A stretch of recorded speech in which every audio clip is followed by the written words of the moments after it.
سردی کے موسم میں ٹھٹرتا ہوا آیا اور اس نے آ کے تنور کے کنارے اپنا بستر بچھایا یا جو بھی اس کے پاس چادر وادر تھی اور وہاں پر سو گیا۔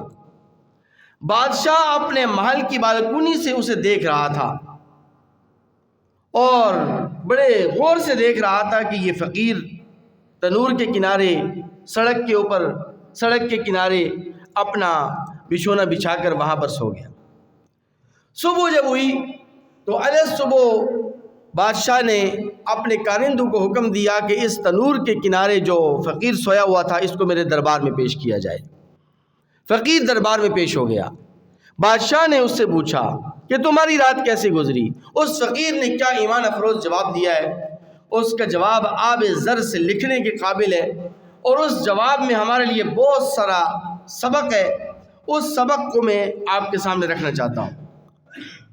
اس فقیر نے عجیب جواب دیا۔ اس فقیر نے بادشاہ سے کہا کہ بادشاہ سلامت، میری رات کا ایک حصہ تیری رات سے بہتر گزرا ہے اور رات کا ایک حصہ تیری رات کے برابر گزرا ہے۔ اب یہ بات عقل میں آنے والی ہے، کہاں بادشاہ اور کہاں وہ فقیر؟ بادشاہ بڑا حیران ہو گیا۔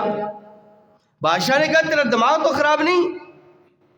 تیری رات کا حصہ میری رات کے حصے سے بہتر کیسے ہو سکتا ہے، اور تیری رات کا حصہ میری رات کے برابر کیسے ہو سکتا ہے؟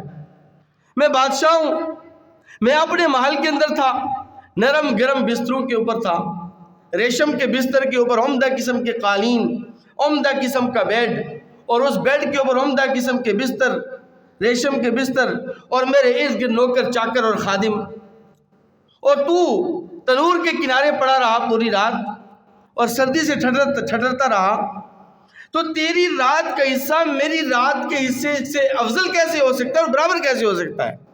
اب فقیر کا جواب سنیے، فقیر کیا خوبصورت جواب دیتا ہے۔ فقیر کہتا ہے کہ بادشاہ سلامت اگر اجازت ہو تو میں اپنی بات کی وضاحت پیش کر دوں۔ بادشاہ نے کہا نہیں میں وضاحت تو چاہتا ہوں۔ فقیر نے کہا کہ بادشاہ سلامت بات یہ ہے کہ جب بندہ بستر کے اوپر آتا ہے رات کو سونے کے لیے تو ہر ایک انسان پر کچھ وقت ایسا گزرتا ہے کہ اسے نیند نہیں آتی۔ فوراً بستر پر آنے کے بعد نیند تو نہیں آتی نا، کچھ دیر کے لیے تو بندہ جاگتا رہتا ہے نا، کروٹیں بدلتا ہے، آنکھیں بند کرنے کی کوشش کرتا ہے، پھر کچھ دیر کے بعد اسے نیند آتی ہے، پھر نیند کے آغوش میں چلا جاتا ہے۔ فقیر کہنے لگا کہ بادشاہ سلامت یہ رات کا حصہ تیرے اوپر بھی آیا میرے اوپر بھی آیا، لیکن اس رات کے حصے میں جو میرے اوپر آیا نیند سے پہلے، تو اس وقت کے اندر میں اللہ تبارک و تعالیٰ کا ذکر کرتا رہا، اللہ کی بڑائی بیان کرتا رہا، تسبیحات و تحمیدات کرتا رہا، مسنون دعاؤں اور مسنون اعمال کے اندر مصروف رہا۔ اور بادشاہ تو اپنے بستر کے اوپر، نرم گرم بستر کے اوپر، ریشم کے اوپر تو غفلت میں پڑا رہا، نہ تو نے کوئی دعا پڑھی، نہ تو نے کوئی ذکر کیا، نہ اللہ کو یاد کیا۔ تجھے زیادہ سے زیادہ اپنی بادشاہت کی فکر رہی، سلطنت کی فکر رہی، اپنی رعایا کی تجھے فکر رہی، اپنے محل کی تجھے فکر رہی، باقی تجھے نہ تو نے اللہ کو یاد کیا، نہ اللہ تبارک و تعالیٰ کے کلام کو تو نے پڑھا، نہ کوئی تو نے ذکر کیا، نہ تو نے کوئی تسبیحات و تحمیدات کی۔ تو لہٰذا رات کا یہ حصہ تیری رات کے حصے سے کیا ہو گیا جی؟ بہتر ہو گیا، افضل ہو گیا۔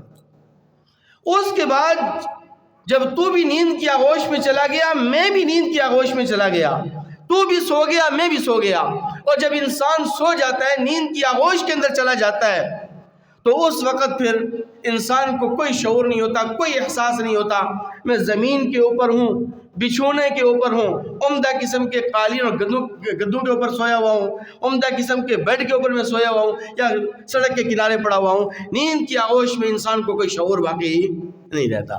تو رات کا یہ تیرا حصہ اور میرا حصہ کیا ہو گیا؟ برابر سرابر ہو گیا۔ تو بادشاہ سلامت کی آنکھیں کھل گئیں، اور میری اور آپ کی آنکھیں بھی کھل جانی چاہیے کہ میرے مسلمان بھائیوں، یہ دنیا گزر جاتی ہے، یہ رات گزر جاتی ہے، یہ دن اور رات کی بہاریں ایک نہ ایک دن گزر جائیں گی۔ جو حاکم ہے اس کی بھی گزر جائے گی، جو محکوم ہے اس کی بھی گزر جائے گی، جو بادشاہ ہے اس کی بھی گزر جائے گی، جو رعایا ہے اس کی بھی گزر جائے گی، کوئی امیر ہے تو اس کی بھی گزر جاتی ہے، کوئی غریب اور فقیر ہے تو اس کی بھی گزر جاتی ہے، شہری ہے تو اس کی بھی گزر جاتی ہے، دیہاتی ہے تو اس کی بھی گزر جاتی ہے، عالم ہے تو اس کی بھی گزر جاتی ہے، ان پڑھ اور جاہل ہے تو اس کی بھی گزر جاتی ہے، کوئی اگر غافل ہے تو اس کی بھی گزر جاتی ہے، اور اگر کوئی اللہ تبارک و تعالیٰ کو یاد کر کے کوئی ذکر کرنے والا ذاکر ہے تو اس کی بھی گزر جاتی ہے۔ لیکن یہ دنیا گزر جائے گی، ختم ہو جائے گی، فنا ہو جائے گی، کچھ بھی باقی نہیں رہے گا، صرف اور صرف اللہ تبارک و تعالیٰ کی ذات باقی رہے گی۔ البتہ ہمیں فکر کرنی ہے تو آخرت کی فکر کرنی ہے کہ آخرت کی جو زندگی ہے وہ ہمیشہ ہمیشہ کی زندگی ہے، دائمی زندگی ہے، نہ ختم ہونے والی زندگی ہے، وہاں کی جو راحت ہے وہ بھی ہمیشہ والی ہے، اور وہاں کا جو چین و سکون ہے وہ بھی ہمیشہ کا ہے، اور وہاں کا جو عذاب ہے تو وہ بھی ہمیشہ ہمیشہ کا ہے۔ اگر ہم نے اللہ تبارک و تعالیٰ کے سامنے توبہ نہیں کی، اللہ تبارک و تعالیٰ کے سامنے استغفار نہیں کیا، اپنے گناہوں کی معافی نہ مانگی، تو پھر اللہ تبارک و تعالیٰ کا عذاب ہے، اللہ تبارک و تعالیٰ کی پکڑ ہے۔ اور اگر ہم نے اللہ تبارک و تعالیٰ کے فرامین کے مطابق زندگی گزار دی، اللہ تبارک و تعالیٰ کے حکموں کے مطابق زندگی گزار دی، تو پھر اللہ تبارک و تعالیٰ ہمیں ہمیشہ ہمیشہ والی جنت بھی عطا فرما دیں۔